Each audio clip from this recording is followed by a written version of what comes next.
Jika lamannya ada beberapa jurnal, maka kita pilih salah satu jurnal yang akan kita tuju. Misalnya saya mau upload ke jurnal Abdi Teknika. Kemudian pastikan download template-nya dulu.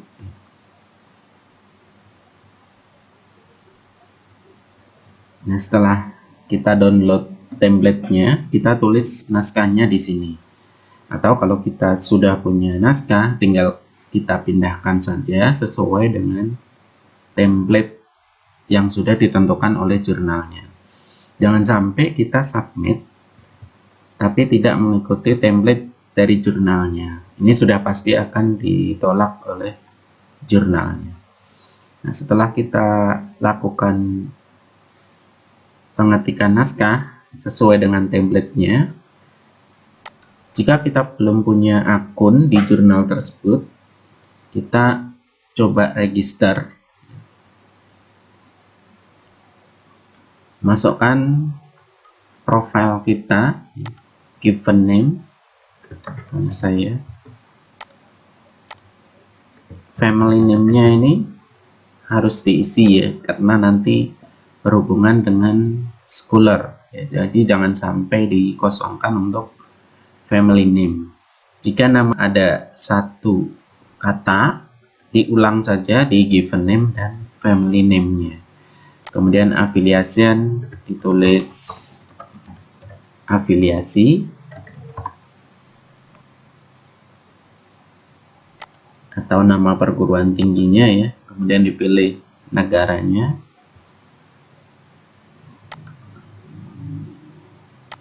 Kemudian kita buat akun.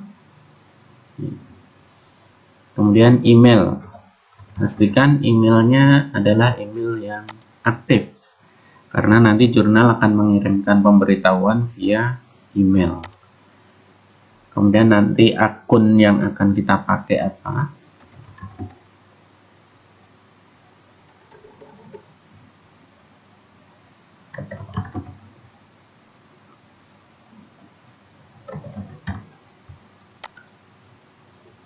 Passwordnya kita tentukan.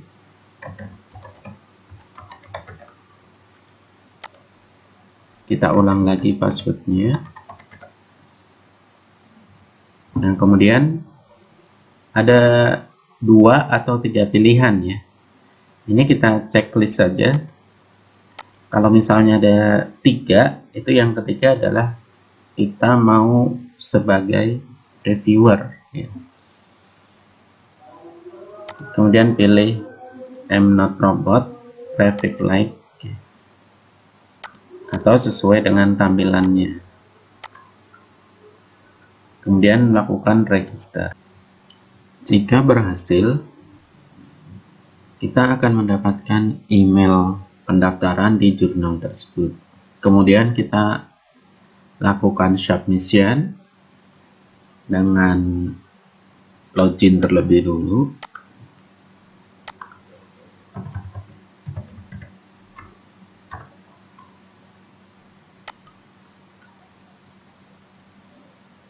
Nah, sebagai penulis atau author,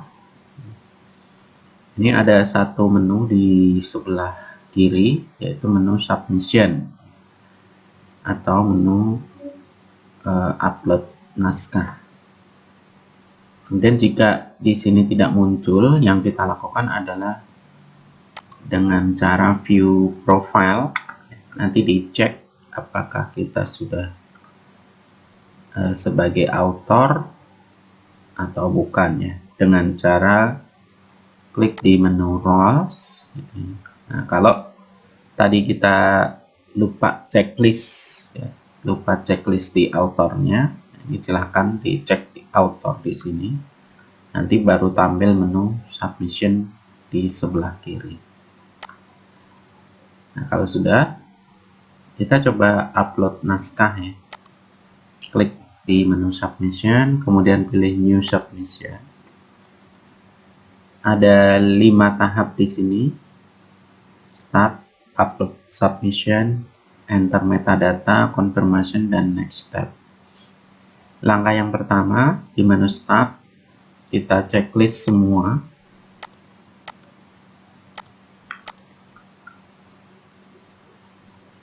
Kemudian berikan komentar ke editornya, atau ini opsional ya.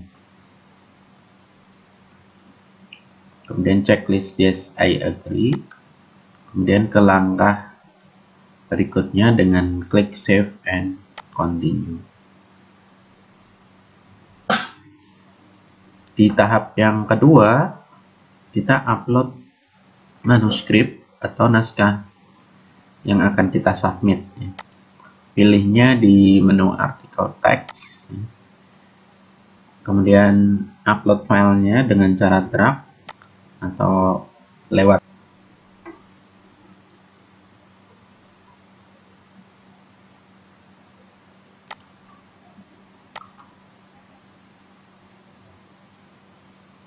Kemudian pilih continue ke tahap selanjutnya.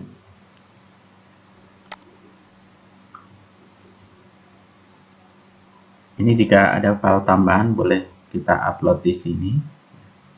Misalnya kita punya hasil similaritas, atau misalnya jurnalnya mensyaratkan ada lembar keaslian naskah, bisa kita upload di sini.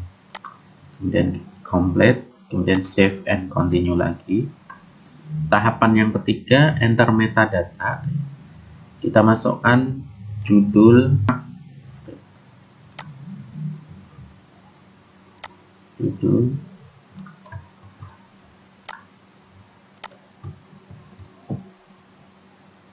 kemudian abstraknya,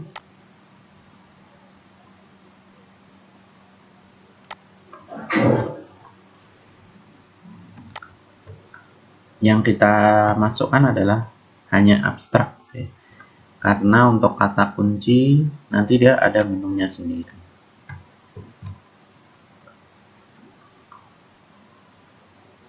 Nah, kemudian yang tidak kalah penting di sini adalah kontributor. Nah, siapa penulis dari artikel ini? Kita masukkan semuanya di metadatanya.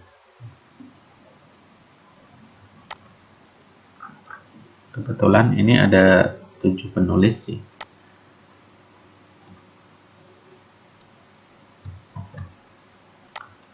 Masukkan di name dan family name, karena nanti family name ini yang akan tampil di Scholar. Jadi jangan sampai kosong di family name.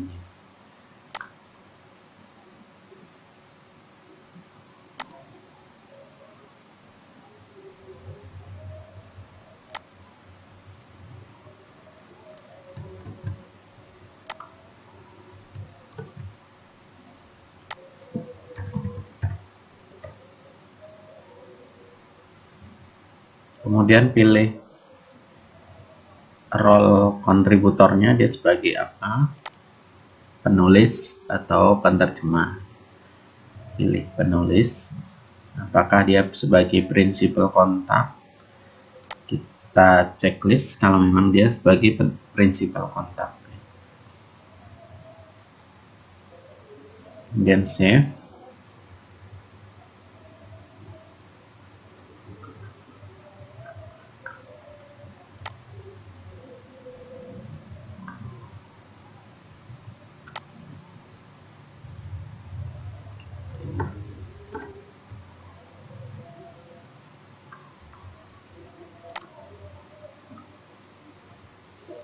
Masukkan penulis selanjutnya. Penulis ketiga.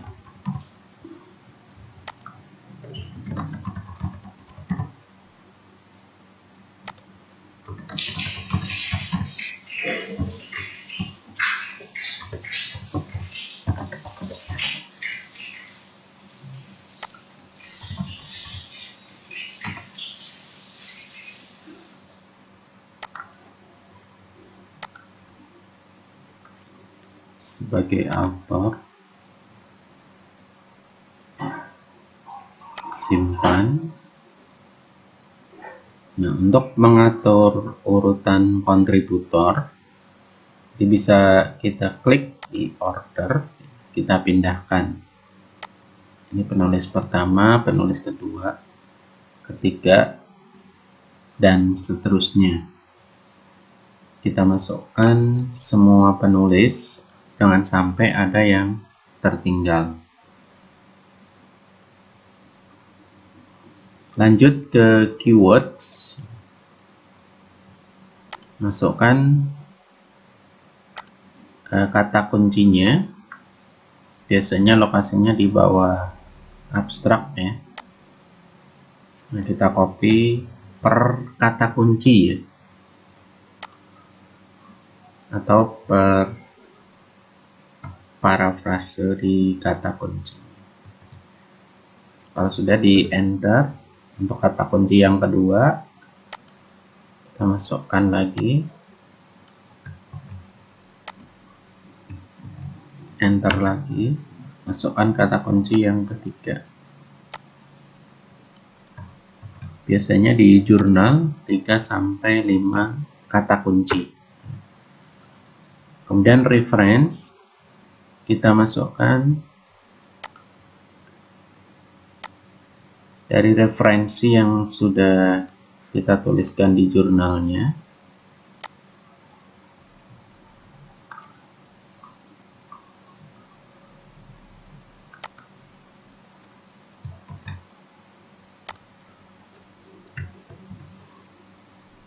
Nah, masing-masing referensi ini dipisah dengan satu spasi untuk antar penulis.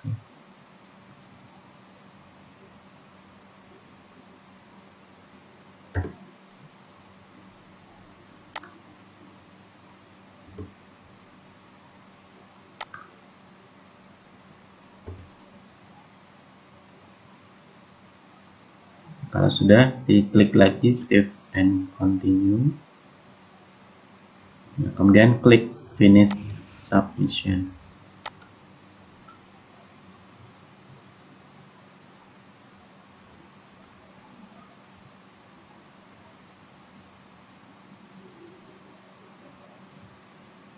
Selanjutnya kita akan mendapat balasan dari email jurnalnya bahwa kita sudah melakukan submission.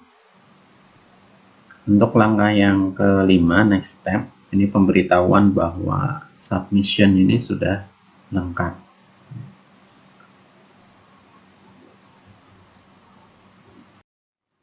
Kemudian bisa cek ke email yang masuk. Ini sudah masuk. Nah, jika ada pemberitahuan misalnya harus revisi, jadi coba dicek. Nah, apakah harus ada revisi? Nah, kalau ada revisi, bisa langsung klik di linknya saja.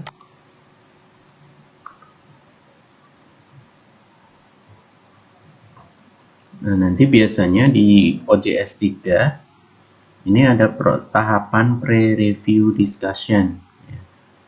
Misalnya perlu revisi. Nah, nanti hasil revisinya ini kita masukkan di proses revisinya ya. Sudah melakukan revisi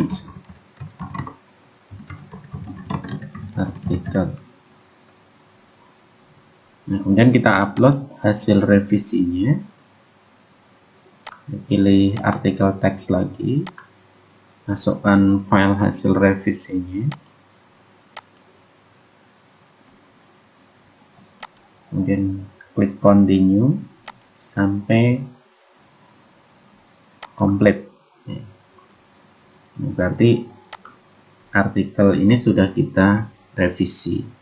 Jika proses review sudah dilakukan dan artikel kita memerlukan revisi, biasanya kita akan dapat email lagi ya, pemberitahuan bahwa artikel kita perlu direvisi. Jadi our decision is revision required. Nah, kita bisa masuk lagi ke jurnalnya. Kita cek lagi. Nah, tahapannya sudah dalam proses review. Jadi kalau kita klik di sini, round 1 statusnya revision have been request. Jadi revisinya sudah diminta untuk round 1 ya. Round 1. Revisi ini bisa berkali-kali tergantung dari jurnalnya. Bisa round 1, round 2 dan seterusnya. Nah, untuk perbaikan naskah, kita bisa upload ulang revisi naskah kita. Kita upload lagi artikel yang sudah kita perbaiki sesuai dengan permintaan dari reviewer.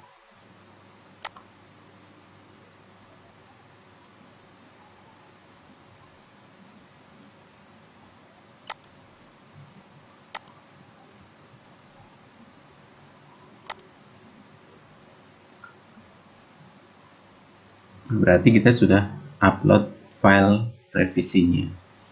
Nanti tinggal menunggu apakah ada proses round 2, round 3 dan seterusnya, atau naskah kita jika proses revisi ini sudah selesai, berarti kita tinggal menunggu artikel publish.